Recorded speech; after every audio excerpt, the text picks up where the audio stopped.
Namika. Okay okay, चल चल ठीक, ओके। हाँ जी, सभी को नमस्कार। आज की क्लास रहेगी हमारी योग के आधारभूत तत्व। जो हमारा प्रथम जो पेपर आने वाला है वो यही है, योग की आधारभूत तत्व।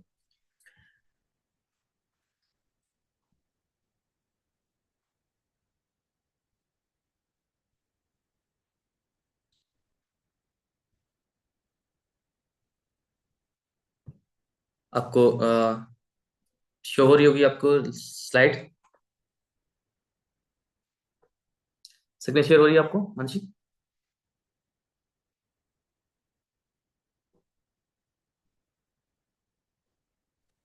हो रही है सर। जी। देखिए, पहला जो हमारा टॉपिक रहेगा वो ये रहेगा कि योग का अर्थ क्या है, योग की परिभाषा क्या है, योग का महत्व और उसका उद्देश्य, जो कि हमने पहले नोट्स में कर रखे हैं। उसका कुछ संक्षिप्त में हम इसमें वर्णन पढ़ते हैं। तो योग शब्द का अर्थ आपको पता है, युद्ध धातु से निकला है, जो कि पहली क्लास में हमने जान लिया था। योग की परिभाषा अलग अलग ग्रंथों में अलग परिभाषा में देखने मिलती है।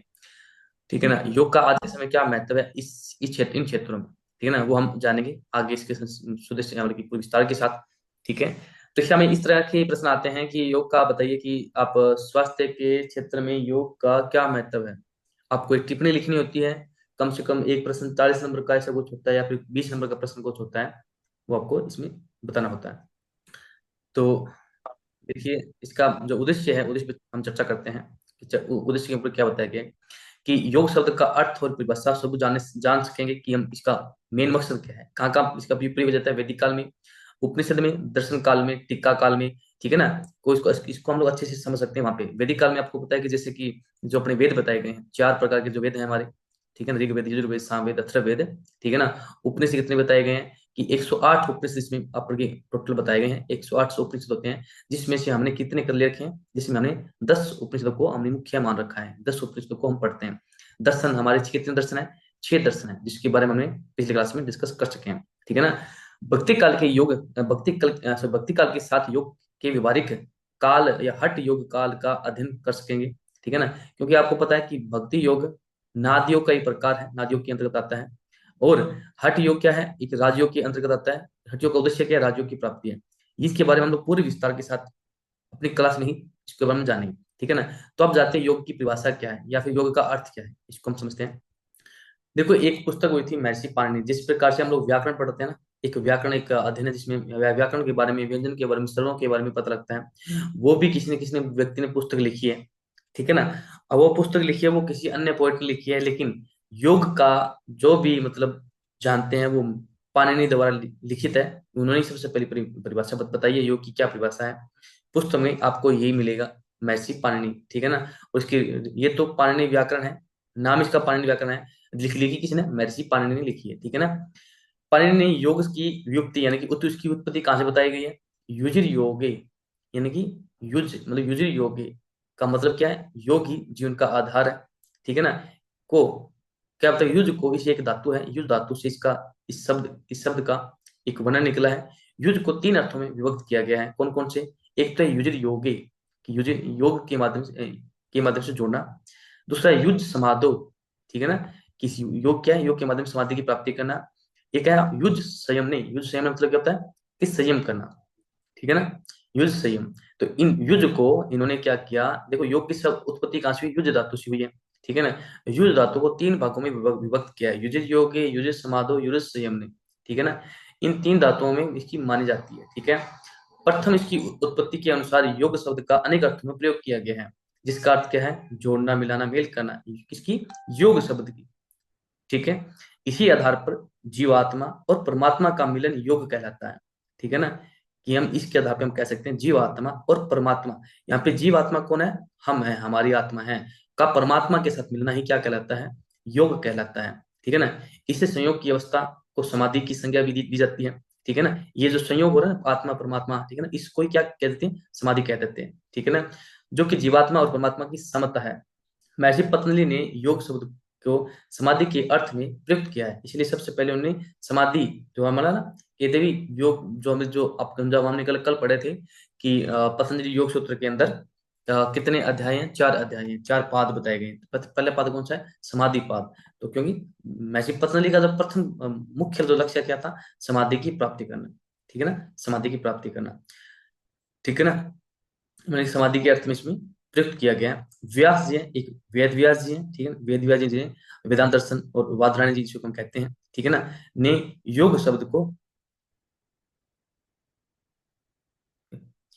इन्होंने क्या किया कि योग शब्द को क्या बोला, ये व्यास जी ने योग योग समाधि कहकर योग शब्द का अर्थ समाधि ही उन्होंने बताया है। ठीक है ना। अब बस परिभाषा आ सकती है कि समाधि, योग को समाधि किन किन किन किन ऋषियों ने बताया है। तो एक महर्षि पतंजलि ने और वेद व्यास जी ने बताया है कि उन्होंने क्या बोला, योग समाधि कहकर शब्द का अर्थ का समाधि में इसका प्रयोग किया गया। एक वाचस्पति जी का मत है कि संस्कृत व्याकरण के आधार पर योग शब्द की उत्पत्ति निम्न प्रकार से की जाती है। किस प्रकार से की जाती है, युज्यते इति योगः, दूसरा का युज्यते अनेनाति योगः। क्या कहते हैं, इस व्युक्ति इस उत्पत्ति के अनुसार कर्म कारक में योग का शब्द अर्थ अर्थ चित्त ही की वह अवस्था है, किसकी, योग शब्द की जो अर्थ है उसमें चित्त की क्या अवस्था है कि चित्त की समस्त प्रवृत्तियां में एकाग्रता आ जाती है। क्या कहते हैं, युजते एतः इति योगा, इति एत मतलब आ जाती है, एकाग्रता आ जाती है। ठीक है, यहाँ योग शब्द का उद्देश्य के अर्थ में प्रयोग किया जाता है। ठीक है ना, इसका योग शब्द का अर्थ के रूप में प्रयोग किया जाता है कि इसका अर्थ क्या है, युजते अनेन अति योग।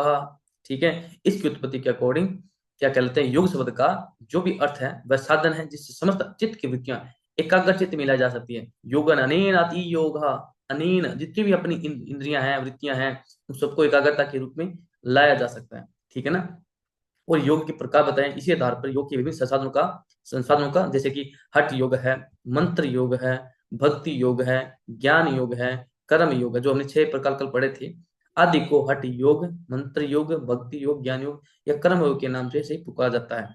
ठीक है ना, युद्ध युज्यतेस्मि यति योग, क्या कहते हैं, योग के अनुसार शब्द का अर्थ वह स्थान है जहां पर चित्त की विवृत्तियां एकाग्रत उत्पन्न करती है। यहाँ पर अधिकार कारक की प्रधानता है। युजते करती है, किसका, युजते मतलब योग के माध्यम से क्या करती है, असीम मन उत्पन्न करती है। इति योगा, जो अनेक प्रकार की वृत्तियां हैं, अरे अनेक प्रकार की कृतियां हैं, ठीक है ना, उनका जो मेन अर्थ क्या है, जो अर्थ कारक है, उसका अधिकार क्या है, वो हमें व्यक्त करती है। ठीक है ना, अब पढ़ते हैं योग, यह पढ़ा हमने योग का अर्थ क्या, अब पढ़ते हैं योग की परिभाषा। जो हमने कल पढ़ा था पहले अध्याय की प्रथम परिभाषा क्या कहती है, योग से चित्त वृत्ति निरोध, कि योग के माध्यम से चित्त की वृत्तियों का निरोध हो जाता है। इसको अर्थ समझते हैं कि चित्त की वृत्तियों का निरोध करना ही क्या कहलाता है, योग कहलाता है। ये इसका शाब्दिक अर्थ है, ये इसकी परिभाषा, इसको याद आपको रखना है, इसका अर्थ है इतना, इसको याद रखना है। ठीक है ना, चित्त का तात्पर्य यहाँ पे क्या है, अंतःकरण से लिया गया, जिसमें क्या है आपकी बाह्य इंद्रियां और ज्ञान इंद्रियां सब विषयों को ग्रहण करती है। आपको पता होना चाहिए बाह्य इंद्रिय कितनी होती है आपकी, 5 है, और ज्ञान इंद्रिय कितनी है आपकी, ये भी आपकी 5 है। ठीक है ना, एक इसमें आपका मन ऐड हो जाता है, जिससे हम टोटल 11 इंद्रियों ज्ञान इंद्रियों के माध्यम से जानते हैं। एक इसमें आपका मन ऐड होता है। इसमें सबसे प्रश्न आता है, इस निम्न में से सबसे तीव्र इंद्रिय या अतीन्द्रिय किसे कहा गया है, तो किसे कहा गया है, मन को कहा गया है अतीन्द्रिय। उस ज्ञान को आत्मा तक पहुंचाता है, क्या, कौन, मन पहुंचाता है। आत्मा साक्षी भाव से देखता है, आत्मा क्या वहां पे दृष्टा है। आपको पता है कि हमें दुख क्यों होता है, आपने देखा होगा, जब क्या होता है, हेय और हेतु या फिर दृष्टा और दृश्य के संयोग से जो भी वस्तु का हम अध्ययन करते हैं वहां से दुख उत्पन्न होता है। तो दुख का कारण क्या है, हेय और हेतु या दृष्टा दृश्य, यानी कि हम और जिसे हम देखते हैं इन दोनों के बीच का जो कम्युनिकेशन है उससे दुख उत्पन्न होता है। तो हमें क्या है, आत्मा क्या क्या देखती है, दृष्टा भाव से देती रहती है। ठीक है ना, बुद्धि व अहंकार विषयों का निश्चित करके उसमें कर्तव्य भाव लाते हैं। क्या कौन करते हैं, अहंकार और, तो बुद्धि और अहंकार दोनों ही किसके स्वरूप है, चित्त के रूप है। अगर मान लीजिए इसमें हम लोग देखो ये तीनों चीजों को आप ये देखिए, चित्त क्या है, चित्त क्या है, इन तीनों का समरूप रूप है। मन बुद्धि अहंकार का सम्मिलित रूप है, जिसे हम लोग अंतःकरण बोलते हैं, अंतःकरण बोलते हैं। ठीक है ना, इसे क्या बोलते हैं, अंतःकरण बोलते हैं हम लोग। अब ये बताइए, प्रश्न ये आता है, अंतःकरण चतुष्टय किसे कहा गया, ये तो तीन हो गए, चतुर्था कौन सा है, चतुष्टय मतलब 4 प्रकार के। ठीक है ना, अब चौथा कौन सा है, चौथा हमारा चित्त है। चित्त को अगर हमें, अब इस चित्त को भी हमने इसमें ऐड कर दिया ना, तो यहाँ पे प्रश्न बनता है कि निम्न में से अंतःकरण चतुष्टय के प्रकार बताइए कौन कौन से हैं। तो पहला मन, दूसरा बुद्धि, तीसरा अहंकार, चौथा हमारा चित्त। ठीक है ना, वही वृत्तियां कहलाती है, यह चित्त का परिणाम है, ये चित्त का एक स्वरूप है, चित्त दर्पण के समान होता है, ठीक है ना। अतः विषय उसमें आकर प्रतिबिंब होते हैं। जो भी विषय आते हैं वो उसमें प्रतिबिंब है। प्रतिबिंब क्यों कहा गया है? वो कभी दिखते हैं, कभी नहीं दिखेंगे आपको। अगर आपके ऊपर मोह माया का, अगर आपके चेहरे पे, अगर आपके शरीर के ऊपर आवरण है, आपके मन के ऊपर आवरण है, अगर आपकी आत्मा के ऊपर आवरण है, तो वो आपको प्रतिबिंब की भांति दिखेंगे, ठीक है ना। अगर वो प्रतिबिंब हट जाता है, जैसे हमने क्या बोला, प्राणायाम क्या है, चेती आवरणम, कि वो हमारे मन पे पड़े या फिर हमारे शरीर पे पड़े आवरण को हटाता है, यानी कि प्राणायाम के माध्यम से। एक आवरण, एक एक ओरा होता है, उस ओरे को हटाने के लिए साधु महात्मा भिन्न जगह जाकर मतलब कि संन्यास को धारण करते हैं या फिर अपना ध्यान साधना करते हैं उस आवरण, उस प्रतिबिंब को हटाने के लिए।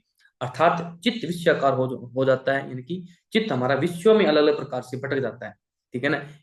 इस चित्त को विषयकार होने से रोकना ही योग का मकसद है, ठीक है ना। अब आप लोग ये समझते थे कि योग क्या है, कि योग से हमने आसन इस तरह कर लिया, इस तरह कर लिया, ये योग है। नहीं, योग का जो मुख्य लक्ष्य है वो ये है कि अंतःकरण को स्टेबल करना है। अंतःकरण मतलब अपने मन बुद्धि अहंकार को स्टेबल करना है, ठीक है ना। मन बुद्धि अहंकार को क्या बोला गया है? अंतःकरण चतुष्टय बोला गया है, ठीक है। और उसमें हमारा जो एक प्रतिबिंब बनता है, उस प्रतिबिंब को हमें शाब्दिक रूप में, एक व्यवस्थित रूप में उसको पिरोना ही हमारा योग का मुख्य लक्ष्य कहलाता है। अगला क्या कहते हैं, महर्षि पतंजलि क्या कहते हैं? अच्छा चलो ये बताओ कि आपने बोला कि योग से चित्त वृत्ति निरोधक, योग के माध्यम से चित्त की वृत्तियों का निरोध हो जाता है। अब ये कहता है, अच्छा ये बताओ, तो अगर चित्त की वृत्तियों का निरोध नहीं होता, कुछ मान लीजिए कुछ ऐसे हठी लोग होते हैं जिनका विरोध नहीं होता, या फिर ये मान लीजिए कि चित्त की वृत्तियों का निरोध हो भी गया, तो पहले कैसा था चित्त हमारा? ये पूछता अगले प्रश्न में। तो कहते हैं तदा दृष्टा सर्वरूपी अवस्थानम, पहले अध्याय की तीसरी परिभाषा। तदा, उस समय कैसा था? तदा दृष्टा, जो दृष्टा मतलब कि जो व्यक्ति पुरुष है, ठीक है, स्वरूप अवस्था नाम, ठीक है ना, का स्वरूप उसी अवस्था में विद्यमान होगा। कि जब अगर आपका आवरण हट जाता है तो कौन सा? तदा दृष्टा स्वरूप अवस्था नाम, जिस स्वरूप में आप उनको, चेतना को, उस परमात्मा को लेना चाहते हो, उसी स्वरूप में आपको मिलेगा। क्या कहता है? योग की वह स्थिति जिसमें साधक यानी कि पुरुष, पुरुष को क्या बोलता है? दृष्टा बोला गया है। कि चित्त की वृत्तियां निरुद्ध काल में केवल अवस्था की भांति, यानी कि बिना, जिसमें आपका, जिसमें आवरण आपका हट जाता है, तो क्या होता है? निरुद्ध निरुद्ध काल में, निरुद्ध काल में केवल की भांति चेतन मात्र यानी परमात्मा स्वरूप में सिद्ध हो जाती है। अगर मान लीजिए किसी का आवरण हट जाता है, ठीक है ना, जैसे कि हमने वो प्राणायाम की परिभाषा पढ़ी थी, तत्क्षयति प्रकाश आवरणम, आपको याद होगा। इसकी परिभाषा थी, किसकी परिभाषा थी? प्राणायाम की परिभाषा। इससे लाभ, क्या लाभ मिलेगा, ठीक है ना। देखो परिभाषा क्या थी महर्षि पतंजलि का अकॉर्डिंग, तस्मिन् सति योगति, तस्मिन् सति श्वास प्रश्वास योगति विच्छेदा प्राणायाम, ठीक है। तो क्या होता है, ये तो चलिए परिभाषा थी। अब कहते हैं इससे लाभ क्या मिलेगा?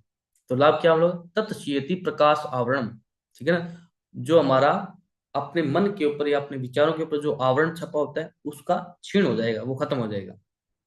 तो ये कहते हैं तथा दृष्टा सर्वेपन अवस्थानम, कि अगर आप चित्त की वृत्तियों का निरोध हो भी गया तो क्या होगा? जो भी आपके चित्त के ऊपर, आपके दृष्टा के ऊपर जो भी इस मोह माया के, इस मतलब कि जो चित्त की वृत्तियों का जो एक आवरण ढका हुआ था, वो सब हट हट जाएगा। और हटने के बाद क्या होगा? कि वो परमात्मा के स्वरूप वो आपको दिखने लग जाएगी, ठीक है ना। जैसे मान लीजिए कि एक सिंपल सी, एक मैं आपको एक लॉजिक बताता हूँ।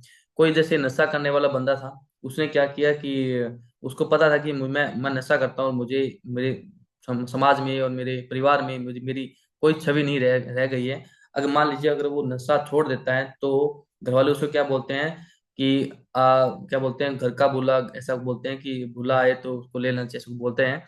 तो मतलब कि जब उसका जो ओरा हट गया, जब वो उसने हैबिट को सुधारा, उसकी हैबिट हट गई, तो क्या हुआ कि सबको अच्छा लगने लगा, यानी कि शुद्ध आत्मा स्वरूप हमें दिखाई देने लगा, ठीक है ना। अब क्या कहा गया है कि आपके योग के दो प्रकार बताए गए हैं, ठीक है ना।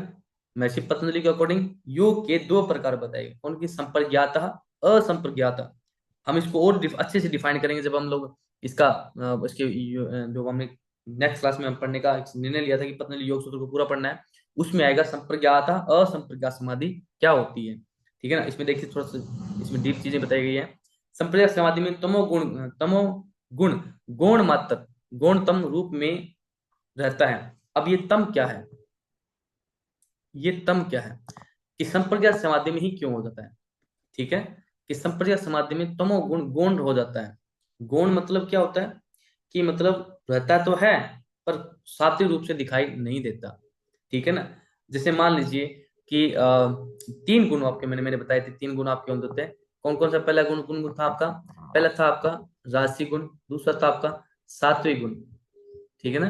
दूसरा सात्विक गुण था, तीसरा गुण था आपका तमसी गुण, तम था आपका। ठीक है ना। अब देखिए जो राजसी गुण है वो जिसमें क्रियाशीलता ज्यादा होती है, जो एक्टिव ज्यादा होते हैं। सात्विक में जो बिल्कुल जो साधु संत के अकॉर्डिंग होते हैं। तम में ढीले ढाले आदमी होते हैं, लेजीपन में रहते हैं। ठीक है ना। जो काम वासना है वो तामसिक में ज्यादा हैवी होती है। ठीक है ना। तो इसमें क्या होता है, इसमें संप्रज्ञात समाधि में भी गुण रहता है, मतलब होता जरूर है पर वो वास्तु रूप से दिखाई नहीं देता। ठीक है ना। तथा पुरुष के चित्त में विवेक ख्याति का आभास रहता है। ये विवेक ख्याति क्या है, संप्रज्ञात क्या है, असंप्रज्ञात क्या है, ये हम योग जब योग सूत्र पढ़ेंगे उसमें आपको अच्छे से इसको डिफाइन हो जाएगा कि संप्रज्ञात समाधि क्या है, विवेक ख्याति क्या है। तो संप्रज्ञात समाधि के उच्चतम स्वरूप क्या है, विवेक ख्याति है। इसमें आपका बोध होता है आप क्या है, आपकी बुद्धि कितना वर्क करती है। असंप्रज्ञात समाधि में योग की में सतव चित्त में बाहर के तीनों गुण का परिणाम होना बंद हो जाता है। तीनों गुण कौन से कह रहे हैं, देखो संप्रज्ञात समाधि में क्या होता है, गौण हो जाता है। क्या गौण हो जाता है आपका? तम, तम है ना, तम वो आपका गौण हो जाता है। ठीक है, लेकिन जब जब आपकी असंप्रज्ञात समाधि लगती है ना, ये प्रकार है ध्यान के प्रकार है, आप ये मान के चलिए आप। तो उसमें क्या होगा, ये तीनों की है, तीनों तीनों क्या हो जाते हैं, तीनों चित्त है ना, चित्त से बाहर ये तीनों गुण परिणाम, इनके जो परिणाम आने बंद हो जाते हैं। ठीक है ना। कि आप कितने एक्टिव हैं, क्या मन आपका शांत है या शांत है, आप कितने लेजीपन में हैं। जब आपकी पूर्ण रूप से साधना जब लगती है तो आपका मन, आपका अवस्था पूरी से आपकी शांत हो जाती है। तथा पुरुष, अब क्या कहा गया तथा पुरुष शुद्ध केवल्य परिणाम स्वरूप में अवस्थित हो जाता है। क्योंकि केवल्य मतलब क्यों कहा, केवल्य का अर्थ क्या है, केवल मोक्ष की प्राप्ति। आपको पता है पतंजलि योग सूत्र में कल हमने पढ़ा था, चार अध्याय बताए गए, चार पाद बताए गए थे। प्रथम है हमारा समाधि पाद, दूसरा साधन पाद, तीसरा विभूति पाद, चौथा है अपना केवल्य पाद। तो केवल्य के मोक्ष की प्राप्ति होते हैं। तो इसमें जब असंप्रज्ञात समाधि लगती है तो केवल्य का परम स्वरूप में अवस्थित हो जाता है। ठीक है ना। अब देखिए महर्षि याज्ञवल्क्य जी क्या कहते हैं इसके बारे में, ये तो था इन्होंने बताया, ये परिभाषा के अकॉर्डिंग योग का परिभाषा बता दी कि किसके द्वारा, महर्षि पतंजलि जी के अकॉर्डिंग। अब कहते हैं महर्षि याज्ञवल्क्य जी के अकॉर्डिंग बताइए कि योग की क्या परिभाषा है, किसकी, योग की क्या परिभाषा है। यहां तक समझ में आया मानसी आपको? Yes sir. ठीक है। कहीं आपको लगे ना कुछ समझ में आया तो उसको हम वहीं पर हम कर देते हैं। ठीक है ना, थोड़ा सा देख लेना। ठीक है। अब देखिए इसमें हम ओके सर। सिंपल अगर वर्ड में लिखें तो जीवात्मा ने परमात्मा ने, कि जीवात्मा और परमात्मा का संयोग ही क्या है, अवस्था ही क्या कहलाती है, योग कहलाती है। सही, इसमें पढ़े हम लोग संस्कृत में, संयोग योग युक्तो जीवात्मन परमात्मनो, कि संयोग हो जाता है किसका, इति युक्त हो जीवात्मा परमात्मा, परमात्मा जीवात्मा और परमात्मा। जीवात्मा कौन है, आप खुद स्वयं दृष्टा, खुद। परमात्मा कौन है, वो ईश्वर। उसमें उन दोनों का संयोग हो जाना है कि मिल जाना ही वो अवस्था क्या कहलाती है, योग कहलाती है। किसके द्वारा कहा गया, याज्ञवल्क्य जी के द्वारा कहा गया है। निम्न में से सॉरी, ये आ जाता है कि जीवात्मा और परमात्मा के संयोग को योग कहा जाता है। निम्न में से किन्होंने कहा है या इसका वर्णन कहाँ पे मिलता है या किसने बताया है, तो क्या है, महर्षि याज्ञवल्क्य। ठीक है ना। और कौन सी है, याज्ञवल्क्य स्मृति के अंदर, इनकी पुस्तक कौन सी है, याज्ञवल्क्य स्मृति। ठीक है ना, याद रखना, आपको काम की बात है। अब आते हैं कठोपनिषद में। कठोपनिषद आपको पता होगा, नचिकेता और यमराज के बीच में दो तीन वरदान को लेकर वार्तालाप हुई है, उसके बारे में बताया गया। ये हमारा एक उपनिषद है। उपनिषद कौन सा है, जो हमारे 10 जो उपनिषद थे उसमें से एक उपनिषद है। ईस केन कंठ, कंठ मतलब कठोपनिषद। ठीक है। ईस केन कंठ मुंडुक मांडुक्य एत्रे तेत्रेय वृद्धारण्य, इस प्रकार से हमारे कुछ 10 जो बताए गए हैं हमारे उपनिषद, उसके बारे में हम लोग पढ़ेंगे। उसमें इतनी सारी चीजें बताई गई हैं। ठीक है ना। अगर आपको ये तो कभी आता ही नहीं है, अगर यूजीसी नेट की आप एग्जाम की तैयारी करते हो तो उसमें इस तरह का श्लोक दे दिया जाता है, तो उसमें आप लोग आराम से इसको पढ़ सकते हैं। एक मिनट।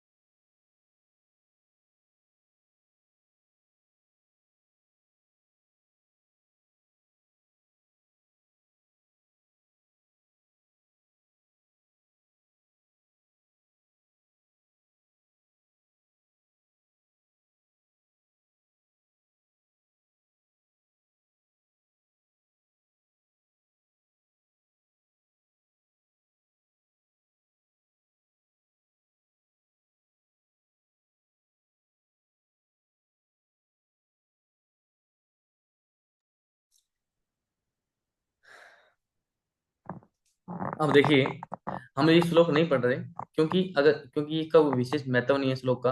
केवल इसका अर्थ आपको पता होना चाहिए कठोपनिषद में क्या कहा गया है।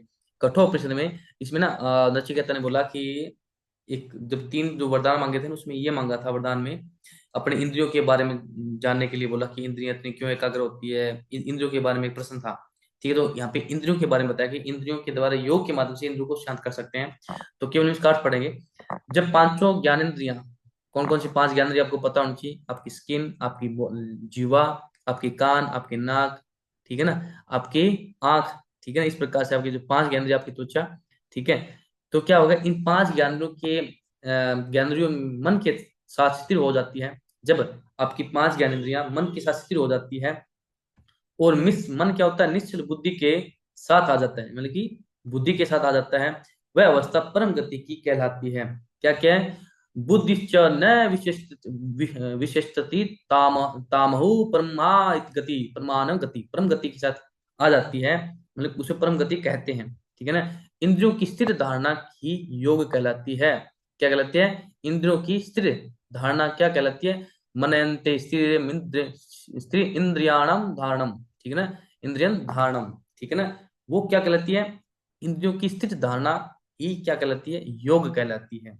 ये आपको याद रखना है कि जब मन निश्चल बुद्धि के साथ मिल जाता है, वह अवस्था परम गति कहलाती है। और जब इंद्रियां आपकी स्थिर हो जाती है, तो क्या कहलाता है? वह ही योग की उच्चतम स्थिति कहलाती है।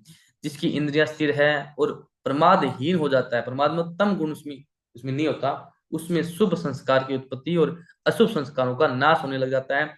यही अवस्था योग की होती है। जब कठोर उपनिषद पढ़ेंगे, उसमें ये चीजें आ जाएगी। ठीक है। देखिए, मैत्रेय उपनिषद का कहीं भी हमारे इसमें ना 10 हमारे जो उपनिषद, उसमें कहीं वर्णन नहीं है, तो इसको हम नहीं पढ़ेंगे। योगोपनिषद में इसमें कोई विशेष नहीं। इसमें जीवात्मा परमात्मा नो संयोग योग उच्यते, नहीं ये भी नहीं है, इसको भी हम नहीं पढ़ रहे। अब ये देखिए, ये जरूरी है। ठीक है, जो हम कल पढ़ रहे थे ना, जो कल प्रश्न था कि परिभाषा बताइए आप, ठीक है ना।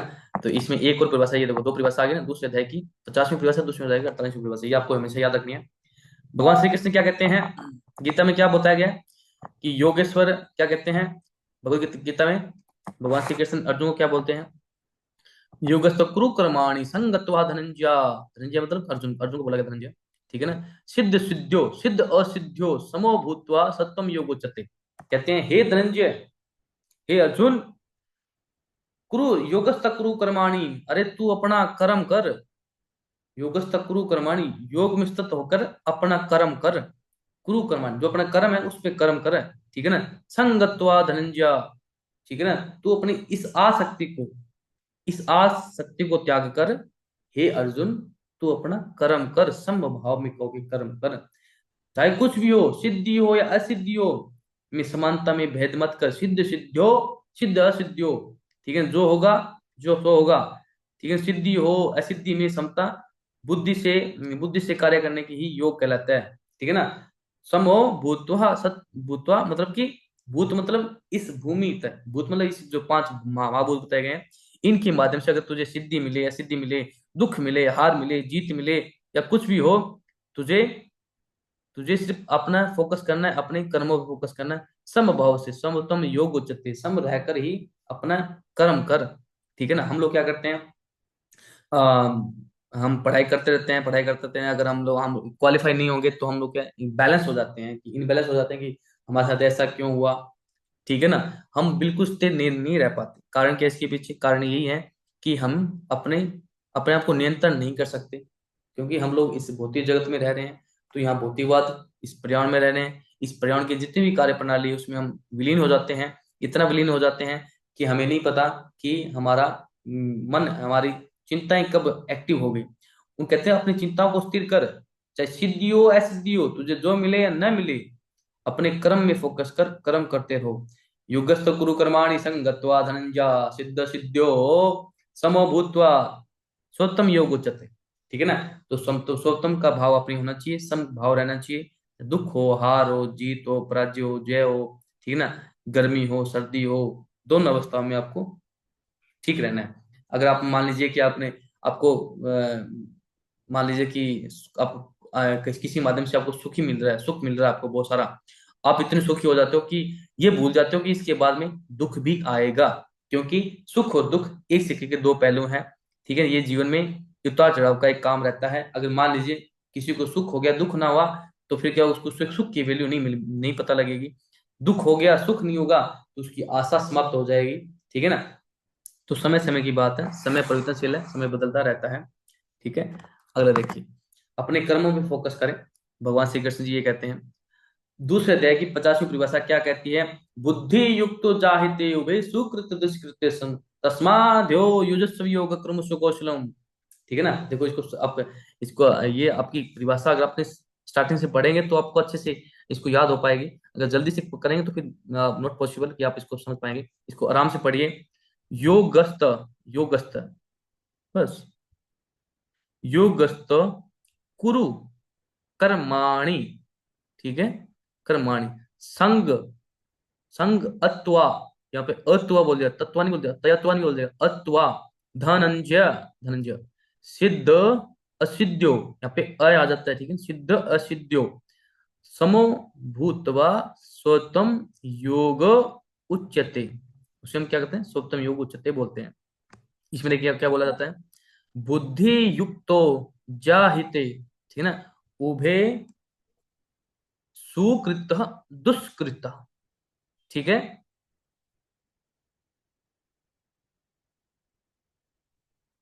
चाहे कर्म अच्छे हो चाहे बुरे हो। ठीक है ना। तस्माद्यो युजस्व योग कर्मसु कौशलम। ठीक है, कि कर्मों में कुशलता ही, कुशलता का ही योग कहलाता है। ठीक है ना। कर्म इस कुशलता से किया जाए कि कर्म बंधन क्या, कि बुद्धि युक्त जाहिते सुकृत दुष्कृते, कि कर्म बंधन न कर सके, मतलब कि कर्म बंधन का कारण न बन सके। ठीक है ना। या अर्थात अनासक्त भाव से कर्म करना ही योग कहलाता है। ठीक है ना।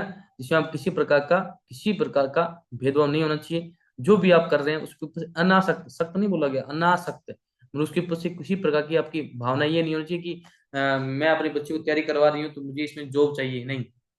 अपना कर्म करते रहो, अनासक्त भाव से कर्म करते रहो, कर्म ही योग है। क्योंकि अनासक्त भाव से किया गया कर्म कर्म संस्कार। तस्माद्यो युजस्व योग कर्म कौशलम, कि कर्म संस्कार उत्पन्न न करने का कारण भावी जन्मादि का कारण नहीं बनता। ठीक है ना। कर्मों में कुशलता का अर्थ है कि फल की इच्छा न रखते हुए कर्म का ही कर्म करते रहना क्या करता है? कर्मयोग कहलाता है। ठीक है ना। तो ये आपकी दो परिभाषा पतंजलि योग सूत्र के, सॉरी, भगवत गीता के अकॉर्डिंग आपको मैंने बताई। कौन कौन सी थी?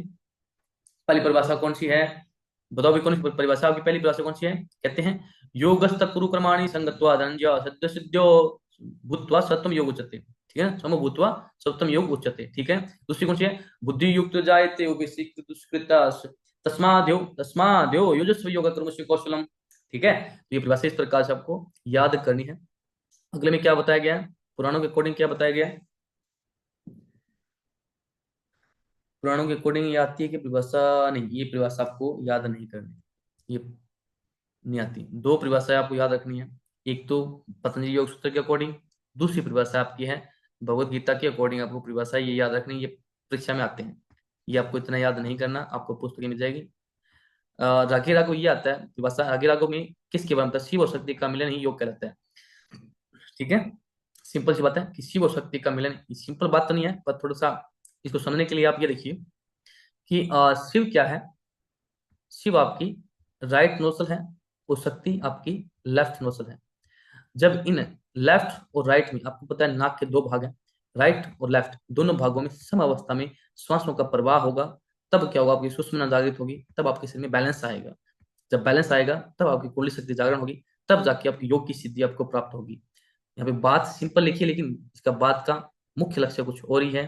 ठीक है ना। तो इनके बारे में हम लोग अच्छे जाने, जब हम लोग प्रैक्टिकल कोशिश करेंगे प्रैक्टिकल लगाने की। ठीक है ना। लिंग पुराण में ये विषय नहीं आता, लिंग पुराण का नहीं आता, अग्नि पुराण का भी नहीं आता, ये भी आपको याद नहीं करना। ठीक है। स्कंद पुराण का भी नहीं आता, ये भी नहीं करना। ये देखिए ये आता है हठ योग के अकॉर्डिंग, हठ योग प्रदीपिका के अकॉर्डिंग बताइए। तो कहते हैं सलिब से सेंद्व यत्त्वः सामव भवति योगः तस्मास्य दिन सोरस कन्य समाधि रति गीगते। कहते हैं कि कि आपका जिस प्रकार से जल की समाप्ति को प्राप्त हो जाती है, क्या नमक नमक जल में मिला दिया जाता है, और उसमें जल की समानता उसमें दिखाई देने लग जाती है, कि साम्य हो जाता है। साम्य भजती योगता किसका?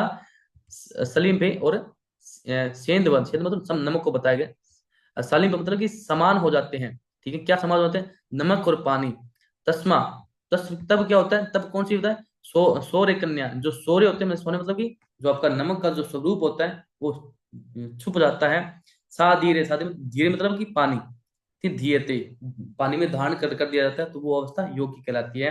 कि जिस प्रकार नमक में नमक जल में मिलकर जल की समानता को प्राप्त हो जाता है, उसी प्रकार से जब आपकी मन वृत्तियां शून्य होकर आत्मा के स्वरूप या एक साथ एक हो को प्राप्त कर लेती है, तब मन की अवस्था का नाम ही क्या कहलाती है? समाधि कहलाती है, योग कहलाता है।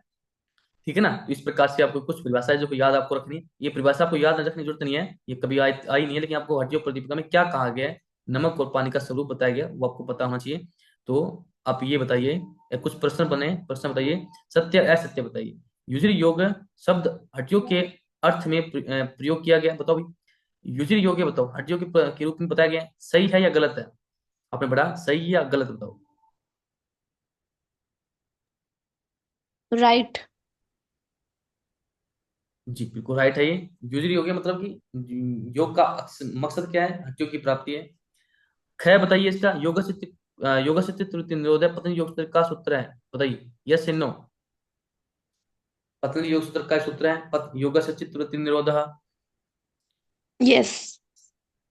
हाँ यस, पहले अध्याय का कौन सी परिभाषा है ये? दूसरी परिभाषा है, ठीक है ना?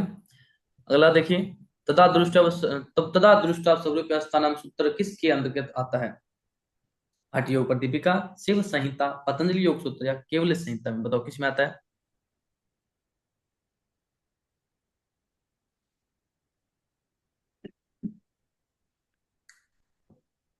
ये आता है पतंजलि योग सूत्र के अंदर। पहली परिभाषा कौन सी है? अथ योग अनुशासनम। दूसरी कौन सी है? योग से चित्तवृत्ति निरोध। तीसरी परिभाषा तथा दृष्टा स्वरूप अवस्थानम। ठीक है ना? कि वो वृत्तियां अगर उनका आवरण हट जाता है तो कौन सी स्वरूप में आ जाएगी? वो अपने ही स्वरूप में आ जाएगा, अपना स्वरूप परमात्मा का स्वरूप में आ जाती है। संयोग योग युक्त युक्त जीवात्मने परमात्मने किसकी परिभाषा है? यह है याज्ञवल्क्य समृद्धि की। उसमें बोला कि आत्मा और जीवात्मा और परमात्मा का मिलन ही योग कहलाता है। ठीक है ना? चित्त की वृत्तियों का निरोध होने पर योग किस महर्षि के अकॉर्डिंग है?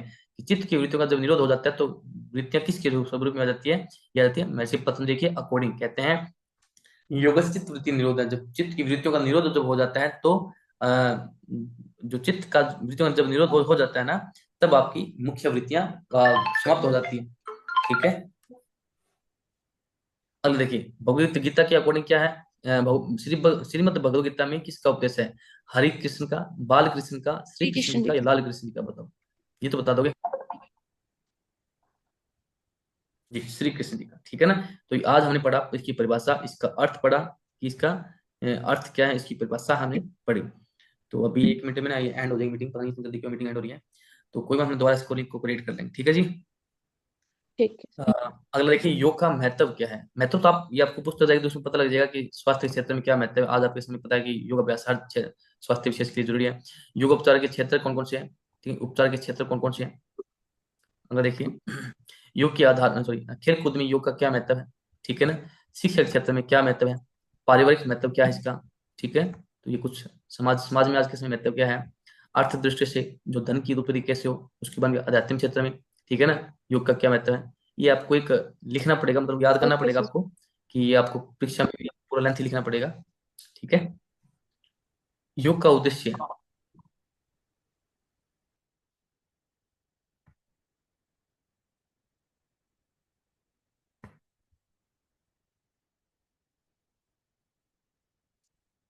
बस योग का उद्देश्य भी ये सिंपल सा है। ठीक है ना? योग जीवन जीने की कला है। ठीक है, साधना विज्ञान, साधना विज्ञान मानव